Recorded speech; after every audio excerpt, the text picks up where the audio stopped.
Welcome to San Diego Market Movers Question of the Week. I'm your host, Valley, and we are talking with Danny. Hey. Hey, how's it going? It's good. It's good. How are things for you?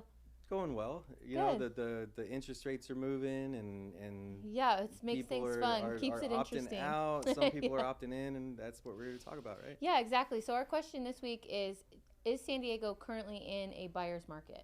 All right. So to really answer that question, the definition of a buyer's market and a seller's market, right? The simplest way of saying it is how many houses are there, how many buyers are there. So if there's Okay. more buyers than houses, then it's a seller's market. If there's more houses than buyers, Supply demand. then it's a buyer's market. Got That's it. right. So right now we're still seeing the inventory that would be described as a seller's market, but because of the interest rates moving the way that they have so quickly here, a lot of the buyers are either nervous or they just can't afford it anymore. And in order to prepare for this question, I more or less wanted to take an analytics look at it. And to answer the question asked, is it a buyer's market? I would say yes, but it's a buyer's market for sophisticated buyers. Okay, explain. What does that mean? So right now, I have a listing for $934,900, Yeah. right? And me being 20 years Navy and using my VA loan 6 times in my life, I'm very partial to just pricing what a VA loan performs at. So zero down, 20 grand out of pocket gets you in, and that's your closing cost, prepays and all that. So 20,000 bucks you move in, it's $7,120 a month right now. Okay. Right. For that property. Right, Right. because the interest rate's 6.25.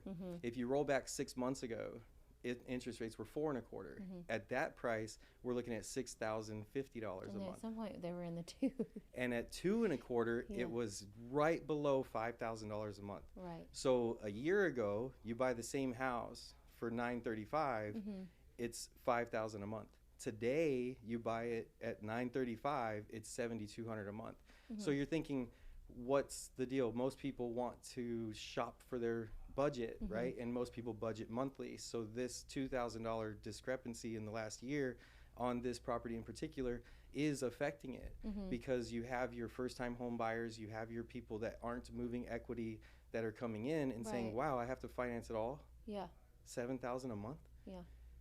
How much do I have to make, right? Yeah.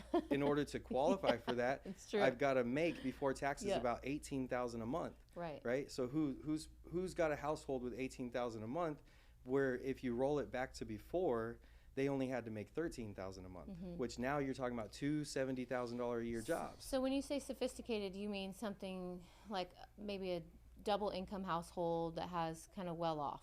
No, because they're still Struggling too. regular buyers, right? And they're not necessarily struggling, and they're just being sound. They're making conscious decisions. Right. So your sophisticated buyer, I talked to one of my longtime past clients, Scott, and he owns 6 properties, owes $0 on all of them. Okay. And he calls me, he's like, I want to move my family to Oregon, but man, these interest rates are killing me. So I told him what people are doing is they're leveraging what they've got. So he now, on Friday we had this conversation. On Tuesday, his application is all sorted and getting processed through underwriting right now. He's leveraging 70% of every one of those properties and freeing up $2 million in buying power. And his loans are going to be 6% interest only. Got it. So his monthly on the 935, Got it.